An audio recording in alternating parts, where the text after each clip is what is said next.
Welcome back to Dragons and Flagons. In our last video, we unboxed the latest dungeon crate and found some amazing short encounters as well as an adventure. Today, we're going to dive into and explore one of these encounters, the Bat Cave. I'll give you a brief overview of the encounter, my thoughts on where it can fit in, and in the end, I will do a solo playthrough to see how we match up against a group of second level adventurers. The Bat Cave is a second level encounter by Dungeon Doodles. The premise is pretty simple. The party enters a cave and shortly after are attacked from above. The party will initially face 4 swarms of bats, but right as they're about to clean out the final swarm, the final one will screech out louder than normal, triggering the boss, a giant bat. Once all the monsters are defeated, the encounter does provide a treasure, a small wooden box with a silver lock on it. Inside the box is a small journal with pages soaked in blood and it's no longer legible. A small leather pouch containing 25 gold pieces and a silver dagger with a ruby embedded in its hilt. These are reasonable treasures for a second level party, but I also see this as an opportunity to tie in a few things into your adventure.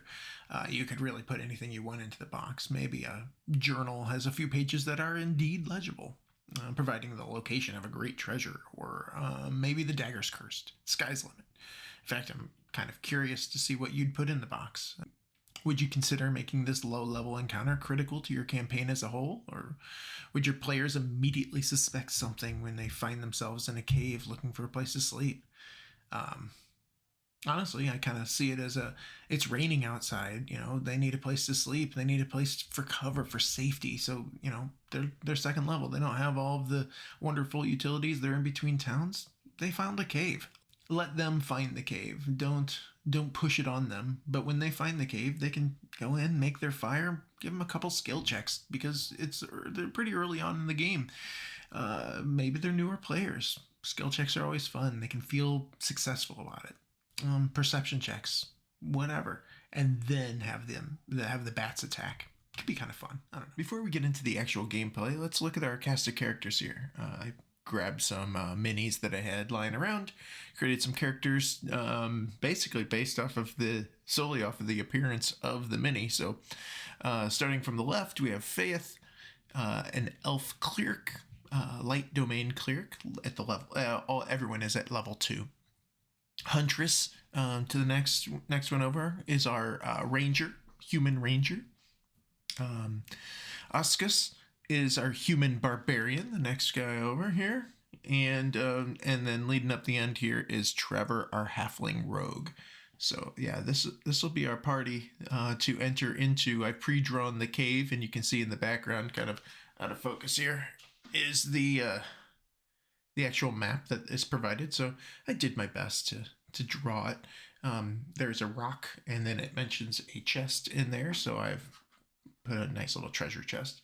The dice that we'll be using today are the ones from this crate, the January dungeon crate, in our mimic here. So opening up our mimic box, we'll see that these are indeed the dice, and just to give you a good idea of what's going on in this box, I'll move over here so I can do this a little better. We do have it's really nice. It's got the little tongue here that lets you pop things out. The green eyes. The description it even gives on here is no ordinary treasure chest. This is a deadly mimic with eyes lit by green fire, dagger-like fangs, and a lolling red blood tongue. It's just a neat little description, and yeah, you just can put your foam in there, and then another protective foam. I've seen some pictures where it actually puts the tongue inside, and I apologize for the angle here. I'm going to get a better setup eventually, but for today, we got to move forward. So yeah, we'll just leave our little mimic in the background, not part of the gameplay. So, all right, we'll set everybody up. We're going to assume that they are coming in from the cold. Yeah, so let's see here. Let's get things set up. Yeah, with the assumption that the party is looking for a place to stay. It is cold, it's dark, they're tired, they've looked around, and we'll even say that they've had a nice little perception check to find a cave on the cliff. It's night, and they were able to spot it. So Oscus is going to scout up, and along with we'll even say actually Trevor would come up, and he would potentially do, I would assume, some sort of perception check right out of the gate. His passive perception being 13. I'm gonna make sure all of these stat blocks. I've created all of these characters on D&D Beyond. I'll make sure each one of them are linked in the description down here. But yeah, if we have Trevor just provide a pretty simple perception check as entering into the cave to see if things are initially safe. Our perception's a +3, so, and I would say to see the normal stuff in here, it's dark. Do we have dark vision? I'm gonna assume we do as a halfling. Sometimes I forget, but it's okay.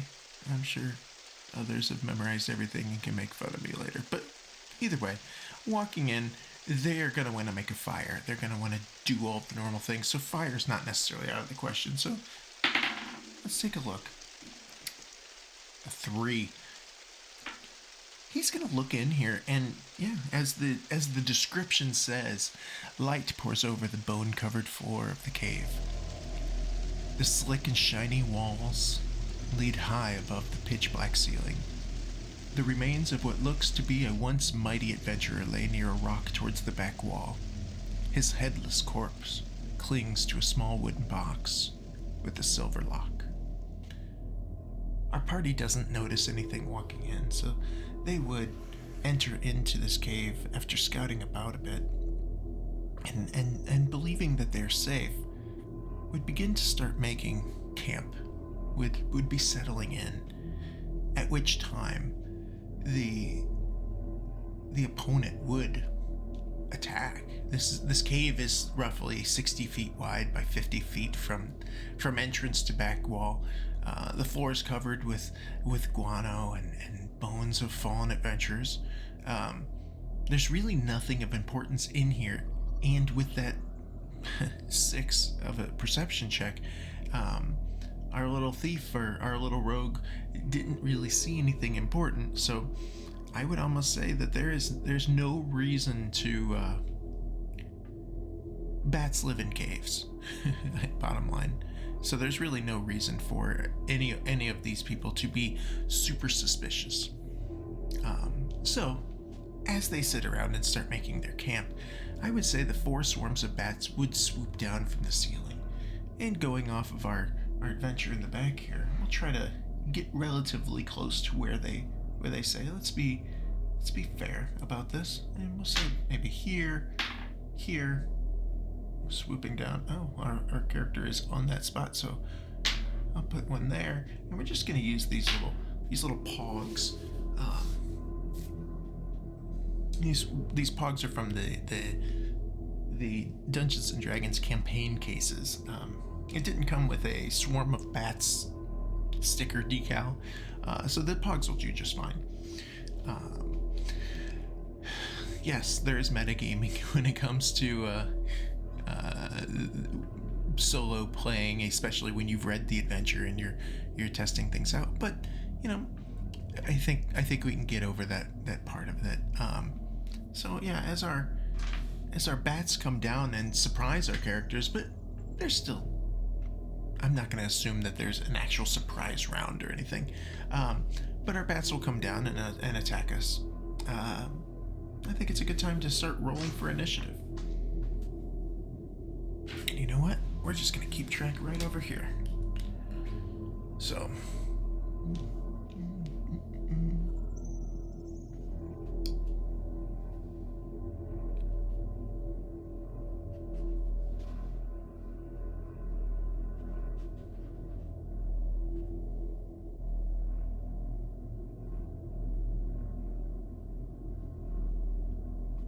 we're just going to see what we have here. Alright, so Faith is going to roll first here with a 12. Initiative plus 2 gives her a 14. Huntress, an 8 plus 3. 11. Oscus, ooh, a nat 1. 3 here. And Trevor, an amazing 4, providing a 7. And then we'll just do a little, my arm can be right here in the way for you, sorry. 2, 3, and 4. And I don't remember exactly where I had them, so I'll just put them in like that. So we have 1, 2, 3, and 4. So bat 1, bat 2, bat 3, and bat 4. Okay, so let's see. For a giant bat, let's get those stat blocks here. Alright, so a swarm of bat has plus 2 to their initiative, so that one, rolled a 20, or rolled an 18.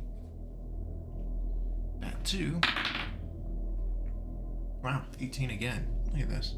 It's hard to see on these dice, but that's alright. 20. Bat 3 is a 10. And bat 4 is a 3. Fantastic. Okay, so now we know our order is going to be 1, 2. This is probably a little awkward for some, but it's kind of the way I do this. I just line them up and then run them.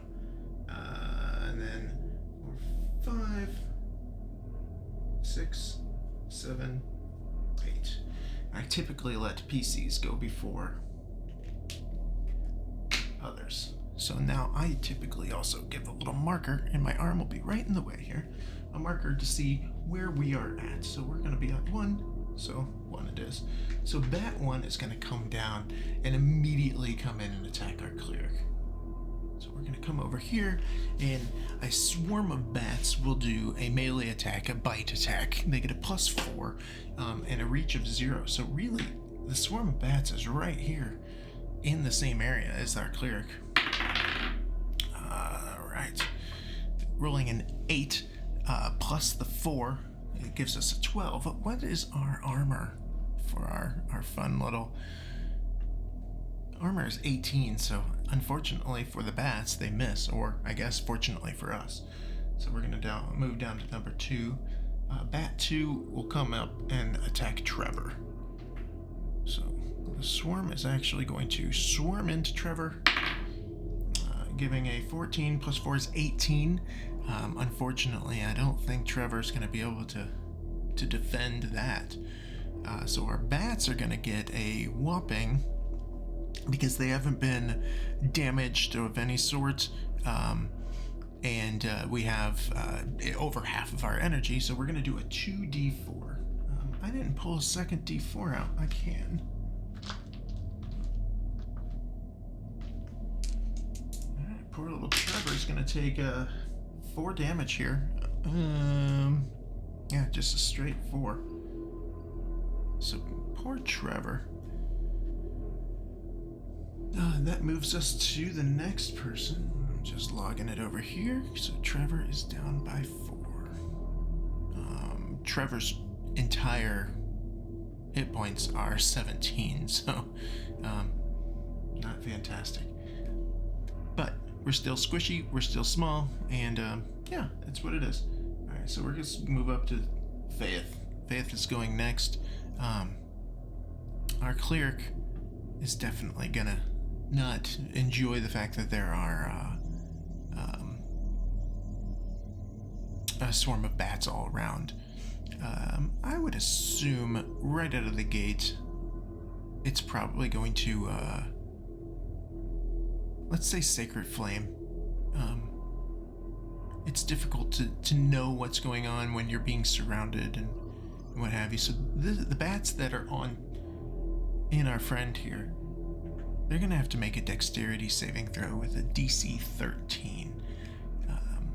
Their dexterity is +2. So we're really looking for below an 11 here. 3, fantastic. So with the Sacred Flame failing, they're going to take a 1d8. I think this is my first time really rolling this d8 here. They take a whopping 4 damage. So if each one of these little critters has 22 hit points. I should probably just write it over here. And this is 1. So our 22, and we took 4 damage. So it's an 18. And then moving on to our next one, Huntress. Huntress is going to see see the bats coming down. I'm going to have Huntress attack number 4 behind us. So let's jump over to Huntress's character sheet. We're going to swing our short sword. Pulling it out pretty quickly. Swing that short sword at this swarm of bats here. A 16 armor for our bats, even without modifiers, is a 12. So yeah, we're good there. Giving us a 1d6 + 3. 5 damage. And that was to number 4. I think it's down to 17 over here. And then we'll move on to number 5 over here, which is Bats 3. They are going to come over and attack Huntress. And swarm right onto her and do an attack. I'm going to make the assumption this 18 is going to hit no matter what. Let's take a look at her armor. Yep, she's got an armor class of 14, so they're going to do a 2d4 damage to little Huntress here. Sorry, Huntress. Oh my gosh, 8 full damage. Poor Huntress.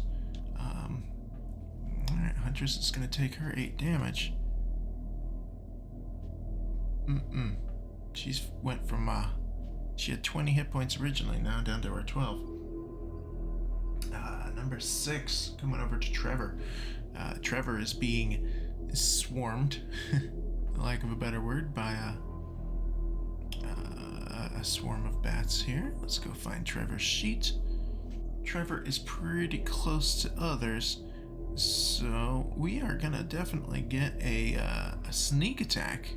We can deal an extra 1d6 damage to one creature you hit with a finesse weapon or ranged, if you have advantage, or on the attack roll, if another enemy of the target is within 5 feet. And we do have a friend right here within 5 feet. So let's use our rapier. We have +5 on the swarm bats on us. Oh man. The 7 here. It's a 2. Dice roll 2. These dice, I like them. They're just a little difficult to see. But they are slick looking in the right light. Unfortunately, Trevor is going to miss. And we'll move to number 7, who is right next to him. Asuka is a great axe wielder. So, swinging at poor little Trevor. I'm not going to use it here, but I do have a homebrew rule that if someone is shooting at or swinging a weapon where an ally is in the line of fire and they roll a nat 1, they hit that person and then roll the attack damage, but only on the nat 1. I'm not going to do that here because reasons. Great axe, swinging at a swarm. It's +5 with a roll of a 10, giving a 15, and I believe we said our bats have an armor of 12, so happy days. We'll do a 1d12 +3 with our large axe here. Rolling a 12, so 15 damage to these little bats, which are bats 2. So let's let's take a look at Swarm of Bats too. They have 22 hit points minus the 15. 7. That's it. Wow. They are injured and will only deal half damage from now on. So go, Trevor. After number 7 is number 8. That's B4. B4 is, you know what? B4 is probably going to attack our poor ranger. 3 and 4 are right up on her. I don't see any rule that doesn't say, it says the swarm can occupy another creature's space and vice versa, and a swarm can move through any opening large enough for a tiny bat. The swarm can't regain hit points or gain temporary hit points. I don't see any reason why it can't occupy 2 creature spaces. So now we have 2 swarms of bats on poor Huntress here. They're going to attack, and the 5 is not going to hit, so luckily she got out of right there. Let's move some dice. And that moves us, you know what, let's move this camera a little bit. Scoot it back. That works. Alright, so that's gonna bring us over to, there's no number 9, so we're back up to the top of the order with Bat 1, and that's on our friendly cleric here. Doing a bite attack. A 16 is gonna... Oh, wait, she's got an 18. What was their modifier? Plus 4. Yep, the 20 is gonna hit. And that has not been injured enough. We're not at half damage. So, we will do our 2d4 on our poor friend. Doing 5 additional damage. So let's mark that down. Okay, so going to number 2 is the next bat over. This bat is pretty injured. And I believe that was Trevor. Yeah. So it's going to try to attack Trevor, doing 9, 10, 11, 12, 13. What was Trevor's armor? Let's see. 14. So Trevor dodges. Able to swat most of those little bats away. Leaving us at number 3, Faith. Alright, Faith. Let's see what you've got. She is still fighting with the bats that are on top of her. Unfortunately... Oh, wait. She would continue doing... She's not going to melee attack. I don't know why I'm just rolling things. I call things out first. She would use that Sacred Flame again. You know what? I think after the bit of time that she's had here... she's gonna Burning Hands. She's just gonna try to get rid of the bats that are right on top of her so she can go help and buff her friends. So they need to do a dex save of 13, and I believe we said it was basically they have to roll below an 11 because of, yeah. So a 2, that does it. So Burning Hands, we're burning a spell slot here, but that's okay. Burning Hands gives us 3d6. So I need a couple more d6s over here. Pull some in, supplement this one. Alright, so we have 6, 10 damage total. Not too shabby, not too shabby at all. So that was fighting number 1 here. Okay. 10 more damage brings us down to 10 total. Now that one's only dealing half damage. Okay, number 4, Huntress. She's got a lot going on here. She's gonna need to figure something out. Let's look at our spells here. Maybe she can do something. Can we do anything else here? Just want to make sure that we're not missing out on something. Yeah, looks like we are just going to be swinging our short sword again. I'm going to say the original group of bats that were attacking us. So we have 3 and 4 on us. 3 were the original attackers because they're on the bottom here, I believe. So I'm going to say that, that we're going to fight with 3. Even though, I mean, when it comes down to it, I guess it really doesn't matter. We just have a bunch of bats all over us. So, an 11 with our short sword is +5. That definitely will hit, and is going to do 1d6 +3. We want to use our new dice. So we'll move those over here, doing 6 more damage to. This is number 3, doing some original damage. This is 16 over here. Alright. And then that moves us on to number 5. So they were just hit. So are they going to be able to bite back with a 6? I don't think they are. Now number 6, Trevor. He was standing with all of his little ugly bats that are all around him. I forget, what was Trevor's attack here? Oh, that's right. He's trying to poke him with the rapier and then get a sneak attack with that. So let's see, 9.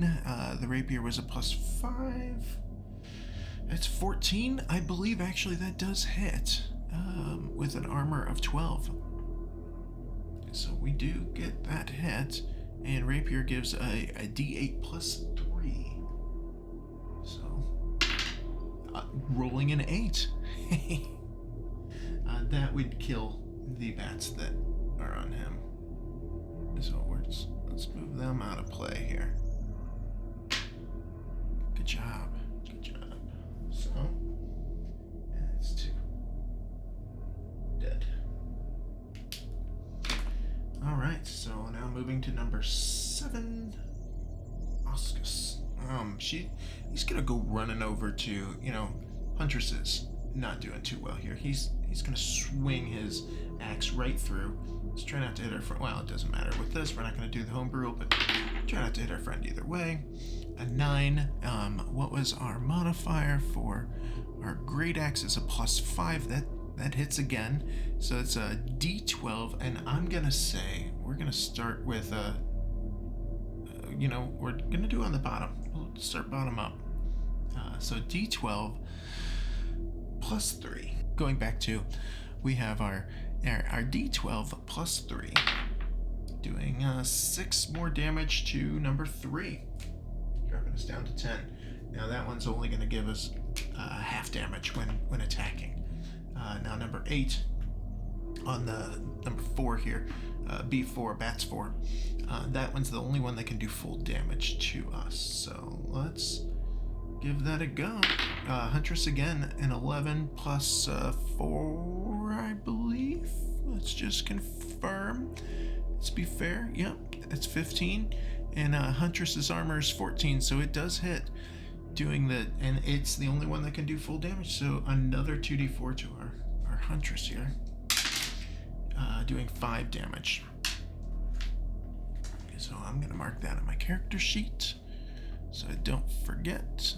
She's actually looking a little rough. She might need a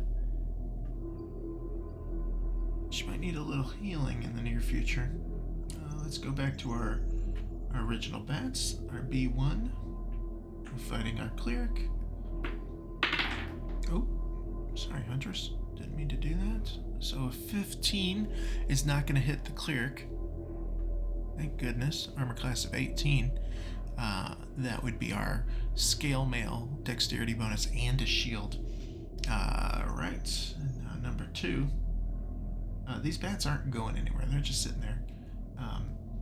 And I'm not one to have these people run away and get the opportunity attack. I imagine them having a giant swarm of bats really flying around them. You're not running around. You're not rolling it. I mean, I guess you could be, but all right. Faith, see what you can do here. You know what? She did Burning Hands last time. We're not gonna. Yeah, I think she'd probably Sacred Flame him again. So they need to roll an 11. Oh, but they did. They got the 18 here, so nada at all this round. So that would put us over to Huntress, who is in a sticky situation here. She's all she can really do is her short sword at the moment as she's surrounded. Again, attacking number 3. Yeah. A 17 does hit, and it will give us an additional 1d6 plus 3. Oh man, only 4. But whittling it down. 6 hit points for that swarm. Okay, and then next would be that swarm again. 14 will hit. Oh no. Oh no, oh no. So it's only 1d4 now. But of course they roll 4. So doing 4 more damage to our huntress. She's looking pretty rough. We're gonna have to figure something out. I think a little bit of healing is definitely needed. At this point, Oscus would be yelling, we need a medic. Is there a doctor in the house? Trevor. Everyone's coming up to help. And Trevor will attack. You know what? Trevor's gonna attack number 4. Seeing it's the larger of the group. And what is Trevor going to be doing here? You know what? Maybe Trevor wouldn't actually come up. Trevor, staying where Trevor's at, is going to pull out a short bow and fire and hopefully get,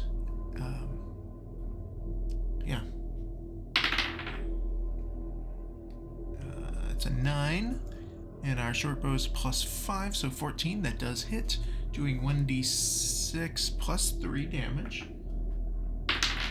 Doing 7 more damage to this one here, plus we get sneak attack. So that's alright. So we know we're already down to 10. 6 more. That's fantastic.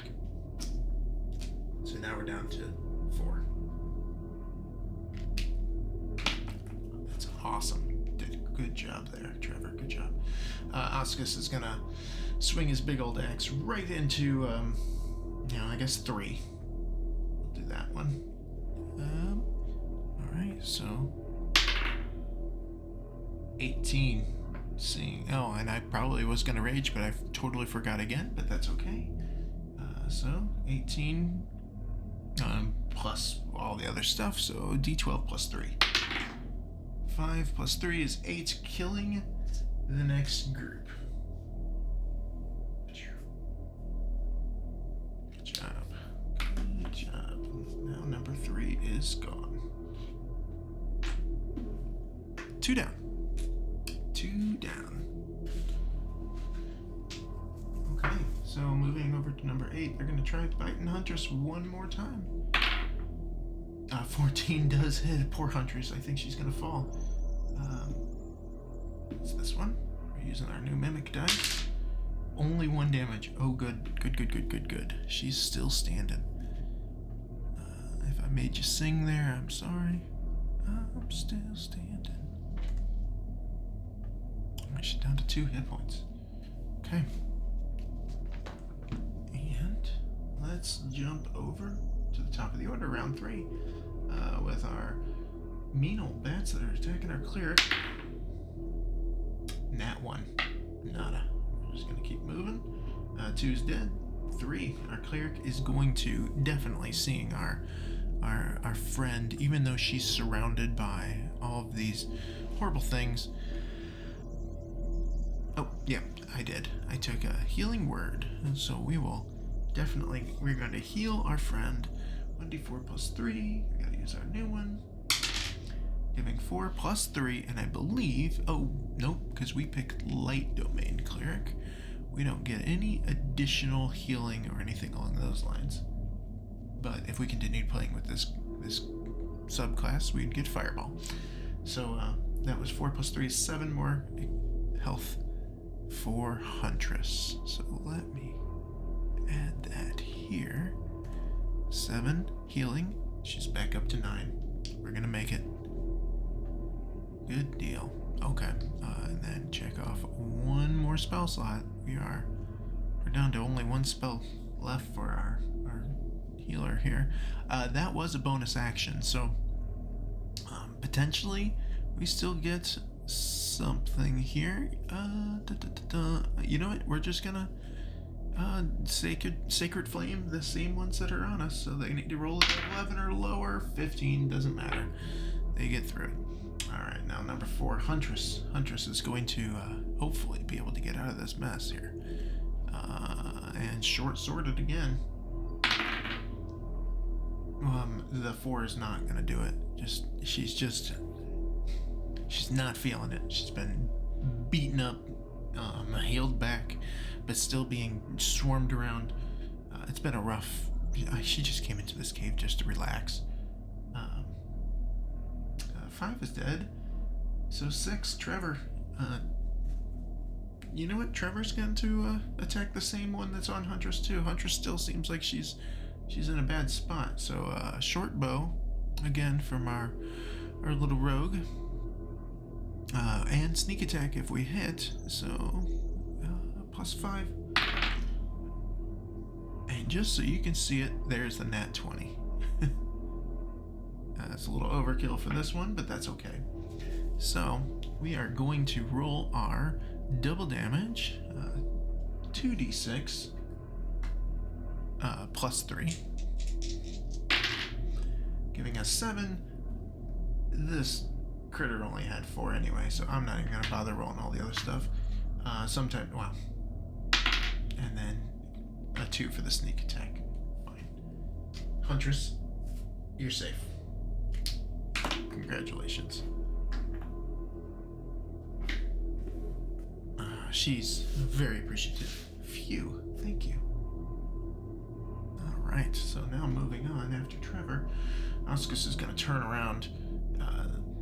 Now, the story does say that when the last group of bats are left, the last swarm of bats disperse as a much larger threat flies towards you. The 4 swarms of bats should swoop down from the ceiling, their screeches echoing off of the cave walls. The swarms of bats will attack the adventurers until 1 swarm is left in the cave. The last swarm of bats emits a louder screech, calling for their master.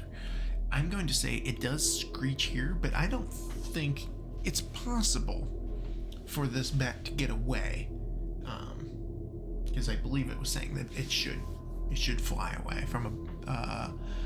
When the last swarm screeches, the giant bat will attack the closest adventurer. So, either way, the last swarm disperses as a much larger one flies towards. Oscus is going to attack. Oh, and the 2 is not going to make it. So maybe it will be able to get away. Number 8 is dead. Going back to the top of the order. This bat is screeching now, and is going to be trying to, it's going to attack one more time. Hitting. It's at half damage, so it's only going to do 1d4. Let's make sure I'm using the right d4. Doing 4 damage.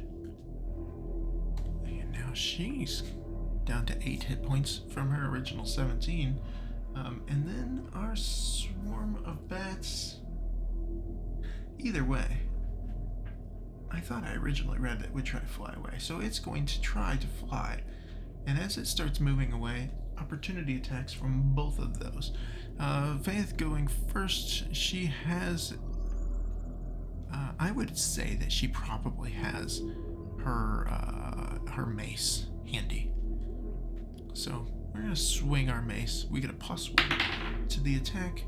Rolling a 14, 15 will hit. And it does a whopping 1d6 -1. Okay. Doing 2 damage. So that drops this person, their stats down to 8. Now, see what Oscar's gonna do. Opportunity attack again. A 2. Looks like we are in Tap City on this one. So it does fly and leaves the cave. That's when the party hears the screech. And according to our little thing over here, there's our giant bat. It should pop up probably right here. And it's going to come down and attack the closest creature going for Trevor. Let's roll initiative. Keeping everyone in there. So, Giant Bat rolled the 10. And so that would put Giant Bat. This bat will be gone. Oops. Nothing better than seeing my arms running around. Alright, so that puts it right here. Our new initiative order is now going to be 1.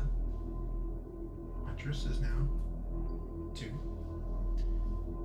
Giant Bat is going to be 3,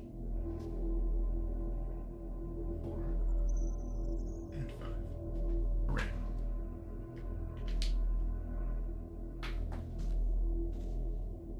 Alright.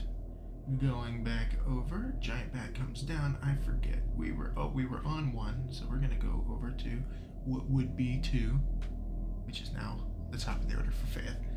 Faith, seeing this Giant Bat flying down towards Trevor, we're definitely not thrilled with that idea. So she is seeing this and will use her last. She's gonna use her last spell slot to cast Fairy Fire on this Giant Bat. Let me update this to get. Alright, so our Giant Bat has a dexterity of plus 16, so plus 3. If we're trying to get a 13, that means basically we need to roll a 9. Giant Bat was able to dodge the Fairy Fire, so that loses our last spell slot, unfortunately.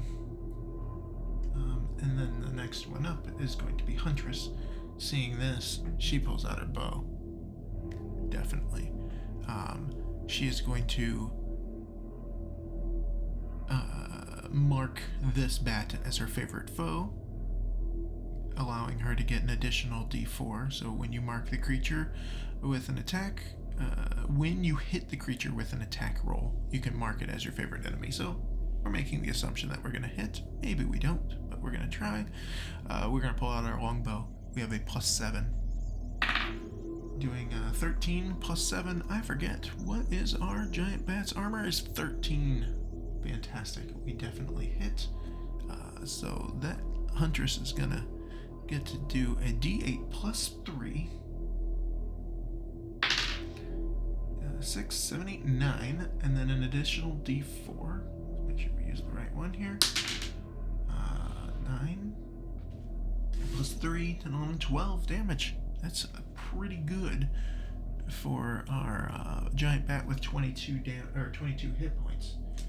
So let's take our 22, and we had 9, 10, 11, 12, so that's going to make it 10. Already, right out of the gate, not feeling too good about life. Now the Giant Bat is going to get an opportunity to attack our poor little halfling. Its echolocation is going to just jump down plus 4 to its bite, and if it hits, it's a d6 plus 2. Plus 4, and what is Trevor's armor? 14. Rolling a 5, so 9 missing, and jumping back over to Mr. Trevor, seeing that. Not too happy with the idea that this thing is trying to do that. It's going to use its bonus action to disengage, so we can get away. Come over here and fire a short bow. An 11 plus 5, allowing us to hit and giving us a d6 plus 3 for 7 more damage.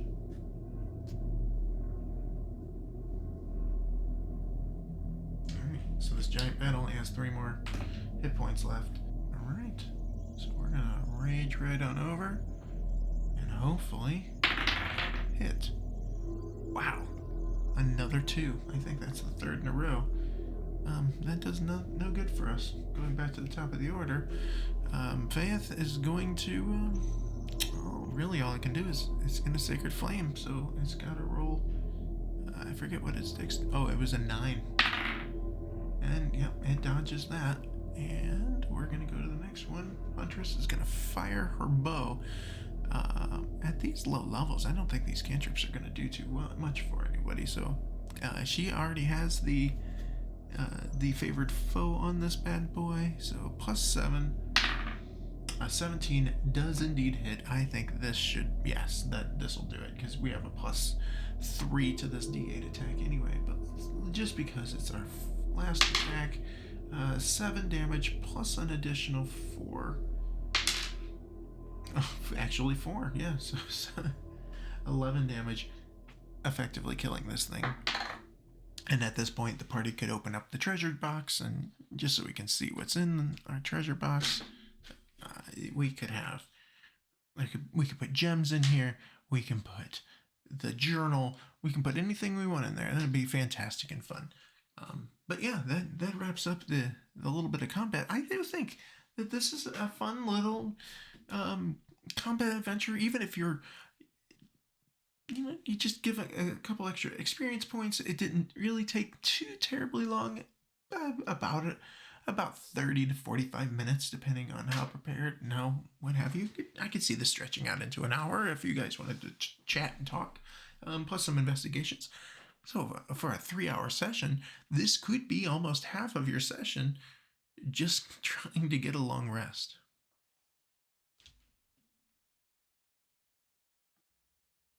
All right, guys, that wraps up today's review of the Bat Cave, as well as like a little bit of playthrough and what have you.